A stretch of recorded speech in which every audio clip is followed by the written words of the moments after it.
আমরা এই শহীদদেরকে জাতির গর্ব হিসেবে দেখতে চাই। তারা আমাদের জাতীয় সম্পদ, তারা আমাদের জাতীয় বীর। সুতরাং আমরা দলীয় ভিত্তিতে ভাগ করার পক্ষে নই।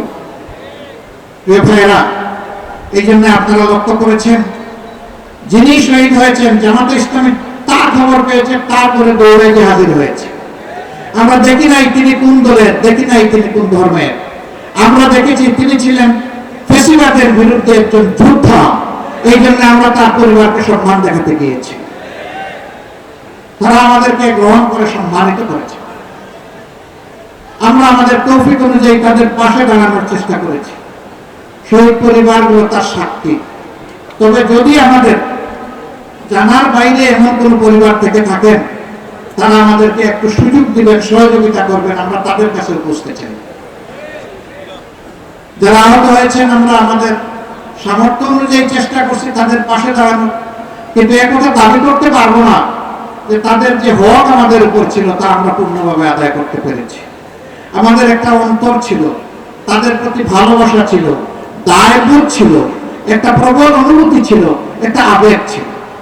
সেই জায়গা থেকে আমরা তাদের কাছে ছুটে গিয়েছি।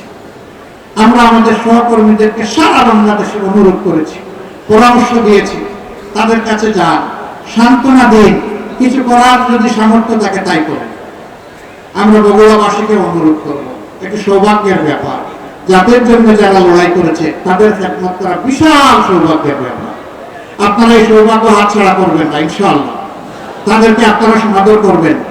এই এলাকার প্রত্যেকটা শহীদ পরিবার সেই 2009 সালের 26 এবং 27 ফেব্রুয়ারি থেকে শুরু করে 5 আগস্ট পর্যন্ত যাদেরকে এই খুন করা হয়েছে, সেই শহীদ পরিবারগুলোকে আপনারা পরম শ্রদ্ধায় বুকে আপনারা ধারণ করবেন, যাবেন, তাদের কথা শুনবেন, সান্ত্বনা দিবেন, সাহস যোগাবেন, আপনার সামর্থ্য অনুযায়ী পাশে থাকবেন। আল্লাহ আপনাদের মর্যাদা বাড়ায় দেবেন ইনশাআল্লাহ। আমরা এমন একটা বাংলাদেশ করতে চাই যে বাংলাদেশে কোন বৈষম্য থাকবে না। কেউ থাকবে 15 তলায় আর কেউ থাকবে গাছতলায়, এটা আমরা মানব না। কেউ খাবে কেউ খাবে না, এটা মানব না। কারো সন্তান বিদেশে বিলাসবহুল গাড়ি চালিয়ে লেখাপড়া করবেন আর গরিবের সন্তান বাংলাদেশে তার ন্যায্য শিক্ষার অধিকার পাবে না, তা আমরা মানব না। তাকে অবশ্যই শিক্ষা দিতে হবে। শিক্ষা পাওয়া তার অধিকার, তার মৌলিক নাগরিক অধিকার। আমরা এমন একটি বাংলাদেশ চাই যে বাংলাদেশে হিংসা, হানাহানি এবং প্রতিশোধের রাজনীতির কবর রচনা করতে চাই। শুধু প্রতিশোধের উপর প্রতিশোধ, তাহলে জাতি বাঁচবে কিভাবে?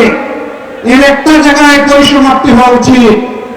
এই জন্য আমরা বলেছিলাম, দল হিসেবে আমাদের উপর যে বড় বড় অপরাধ করেছে ফ্যাসিস্ট সরকার, আমাদের নেতৃবৃন্দকে খুন করেছে, কার্যালয়ে তালা দিয়েছে, ঘর বাড়ি বুলডোজার দিয়ে গুড়িয়ে দিয়েছে, আমাদের নিবন্ধন কেড়ে নিয়েছে, প্রতীক কেড়ে নিয়েছে, আমাদেরকে নিষিদ্ধ করেছে, মোটা জায়গায় যে অপরাধগুলো করেছে তার জন্য আমরা তাদের বিরুদ্ধে প্রতিশোধ নেব না। কিন্তু তারা যাদেরকে খুন করেছে, গুম করেছে, পঙ্গু করেছে, মানুষের টাকা চুরি করে বিদেশে নিয়েছে, তার প্রত্যেকটার বিচার হতে হবে। আমরা প্রতিশোধের রাজনীতি করবো না, আবার বিচার চাই, এই দুইটা মিলাবো কিভাবে? হ্যাঁ, প্রতিশোধের রাজনীতির মানে হচ্ছে আইন হাতে তুলে নেওয়া। আমরা সবচেয়ে বড় মুসলিম দল হিসেবে আহ্বান জানিয়েছিলাম সহকর্মীদেরকে এবং দেশবাসীকে, আল্লাহ তাআলার এই নিয়ামতের জন্য শুকরিয়া আদায় করুন, শান্ত থাকুন, ধৈর্য ধরুন। আলহামদুলিল্লাহ, বাংলাদেশের 18 কোটি মানুষ পরম দায়িত্বশীলতার পরিচয় দিয়েছে। আমি আল্লাহ শুকরিয়া আদায় করি আর জনগণকে আমি অভিনন্দন জানাই। ওবায়দুল কাদের সাহেব বলেছিলেন, আওয়ামী লীগ ক্ষমতা হারালে 2 দিনের ভিতরে বাংলাদেশে আওয়ামী লীগের এবং তার অঙ্গ সংগঠনের কমসে কম 5 লক্ষ নেতা কর্মীকে খুন করা হবে। বারবার তিনি এই কথা বলে জুজুর ভয় তৈরি করেছিলেন, মেরে কুটে তারা যাতে ক্ষমতায় থাকতে পারে, ন্যায় অন্যায় চাই, ক্ষমতায় আমাদেরকে থাকতেই হবে, না থাকলেই আমরা মারা করব। আপনারা বললেন আপনারা উন্নয়নের রাজপথে জাতিকে তুলেছেন, আপনারা বললেন যে বিশ্বের উন্নয়নের রোল মডেল বাংলাদেশকে বানিয়েছেন, আপনারা বললেন আদালত স্বাধীন, আপনারা বললেন বিচার বিভাগ স্বাধীন, আপনারা বললেন মিডিয়া স্বাধীন। তো সব কিছুতে আপনারা আপনাদের ভাষায় উন্নত মানের পরিবেশ দিলেন। তো এই ভয় করেন কেন যে মানুষ আপনাদেরকে ধরে ধরে মারবে, পিটাবে? আপনারা জানতেন আপনারা কি অপরাধ এই জাতির বিরুদ্ধে করেছেন, এই জন্যই আপনাদের এতটা ভয় ছিল। কিন্তু তারপরে আপনারা দায়িত্বহীন, কাণ্ডজ্ঞানহীন, আপনারা ফেসিস্ট হতে পারেন, এই জাতি দায়িত্বহীন, কাণ্ডজ্ঞানহীন এবং ফেসিস্ট নয়।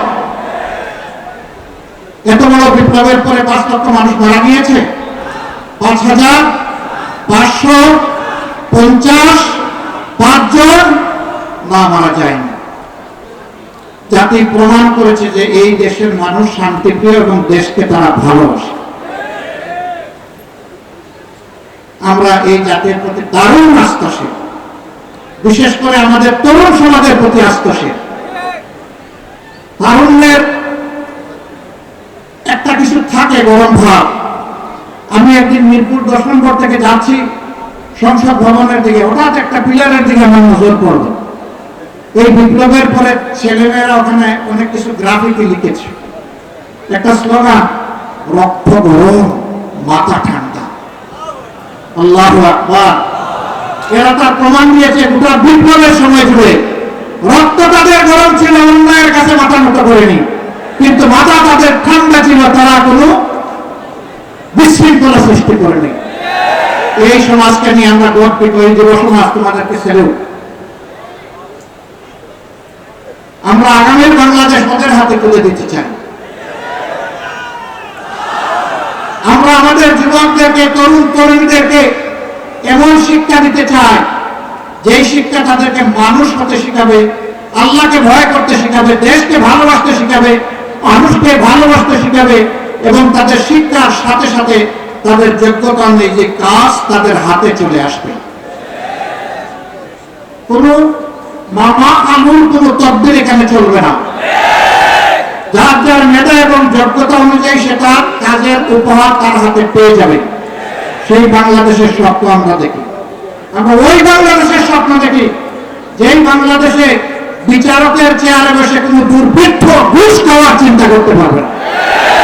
যদি ঘুষের দিকে হাত পায় তার হাত ঘুরিয়ে দেওয়া হবে। ন্যায় বিচারের জন্য এই আদালত থেকে ওই আদালতে ঘুরাতে হবে না। শ্রমিকদেরকে তাদের ঘাম জড়ানো শ্রমের পর বেতন এবং ভাতা পাওয়ার জন্য রাস্তায় নেমে দাবি আদায় আন্দোলন করতে হবে না। সেখানে মালিক এবং শ্রমিকের মধ্যে বন্ধুত্ব আমরা বাঁধিয়ে দেব। মালিক তার শ্রমিককে সন্তানের মতো ভালোবাসবে, শ্রমিক তার মালিককে পিতার মতো মহব্বত করবে, সম্মান করবে। আমরা সেই পরিবেশ শিল্পাঙ্গনে ইনশাআল্লাহ নিশ্চিত করতে চাই। প্রিয় ভাইরা, এই বাংলাদেশকে আমরা বলছি কি বাংলাদেশ? বৈষম্যহীন, দুর্নীতিমুক্ত, তারুণ্য নির্ভর এবং মানবিক বাংলাদেশ। আমরা কি সবাই সেই বাংলাদেশ চাই? যদি আমরা সকলেই এই বাংলাদেশ চাই, তাহলে আপনাদের মাধ্যমে সারা দেশবাসীর কাছে আমার আহ্বান যে আসুন আল্লাহর কোরআনের ভিত্তিতে যে বিধান সকল অপূর্ণতা এবং কলুষতার ঊর্ধ্বে পরিপূর্ণ বিধান, সমস্ত সৃষ্টির স্রষ্টা আল্লাহ রাব্বুল আলামিন যে বিধান দিয়েছেন, সেই মানবিক বিধানে আরেকটি মানবিক বাংলাদেশ নতুন করে আমরা গড়ে তুলি। আপনারা কি এই বাংলাদেশ চান? আপনাদের মাধ্যমে আমরা গোটা দেশবাসীর দোয়া চাই, পরামর্শ চাই, সাহায্য চাই, সাথে চাই, পাশে চাই। সাংবাদিক বন্ধুরা, আপনারা আমাদের পাশে থাকবেন ওয়াচ ডগ হিসাবে। আপনারা চারদিক থেকে আমাদেরকে দেখবেন, 4D ডাইমেনশনে দেখবেন। আমাদের কোন অপরাধকে আপনারা ক্ষমা করবেন না, ছেড়ে দেবেন না। ভালো কাজগুলোকেও জনগণের মধ্যে ছড়িয়ে দেবেন। এটা শুধু আমাদের ব্যাপার না, সকলের ব্যাপারে আমি আপনাদের কাছে এই দায়িত্বশীল ভূমিকা পালন করার জন্য আন্তরিকভাবে আহ্বান জানাচ্ছি। আল্লাহ তাআলা বগুড়াবাসীর প্রতি রহম করুন। এই জমিনের উপর আল্লাহ তাআলা শান্তির ফয়সালা নাযিল করুন। আল্লাহ বগুড়াকে একটা শান্তির জনপদে পরিণত করে দিন। ঘরে ঘরে আল্লাহ তাআলা এমন সব মানুষ পয়দা করে দিন যারা তাদের আল্লাহকে ভয় করবে এবং যারা দেশবাসীকে সম্মান এবং ভালোবাসবে। এমন সন্তান দিয়ে আল্লাহ প্রতিটি ঘরকে পরিপূর্ণ করে দিন। আপনারা আমাদের জন্য দোয়া করবেন।